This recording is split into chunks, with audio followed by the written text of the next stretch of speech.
1 out of every 3 people will experience a mental health crisis at some point in their life, and that's according to local behavioral health experts. Yeah, Lane County just received a big boost to help tackle mental illness in our area. KEZI 99 News reporter Jennifer Richardson has more on some new treatment programs at Peacehealth. Peacehealth Behavioral Health recently received several large grants from the state to the tune of about $500,000. The money goes towards programs aimed at first episode and at-risk adolescents. Over the past couple of years, the conversation surrounding the treatment of mental illness in our country has come under scrutiny.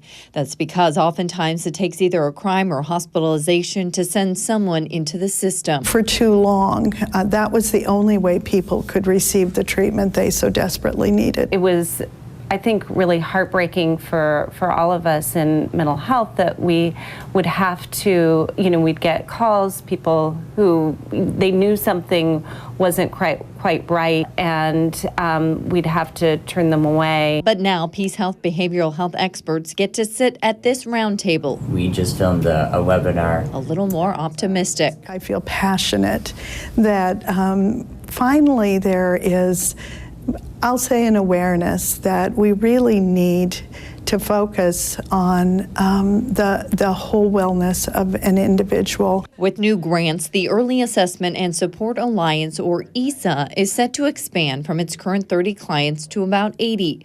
It's a statewide program that offers treatment and support to young adults with early symptoms. We've seen people that have come to us in a time of crisis where their world's sort of falling out from under them, and then a year later they're back hanging out with their friends. Great awareness raising. One of those people, Michael Haynes. He suffered a psychotic episode 2 years ago and entered ESA. It really, over the 2-year process, helped change my life around. Haynes says he was secluding himself, but the team helped pull him through.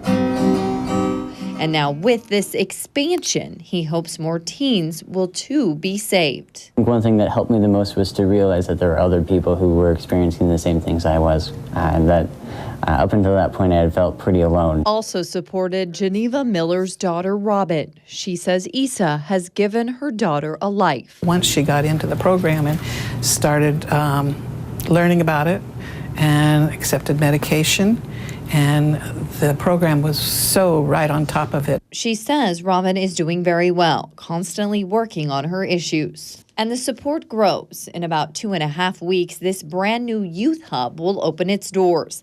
The hub offers the same resources as ESA, but to a wider range of young people. There's a place to relax and play video games, and there's even a clothes closet for those teens who can't afford these items, taking the stigma out of the doctor's office. They don't like to go to the doctor. So coming here, they already feel safe. Kathy Kernan has already started treating patients here and says she sees a lot of teens who are suffering, who don't know what is happening, and they turn to drugs, alcohol, even violence to cope. So we're trying to capture them before that happens so that we can prevent that. We need to talk about mental health. Those here hope these new programs will be a first step in closing the gap and leaving our most vulnerable with futures instead of forgotten.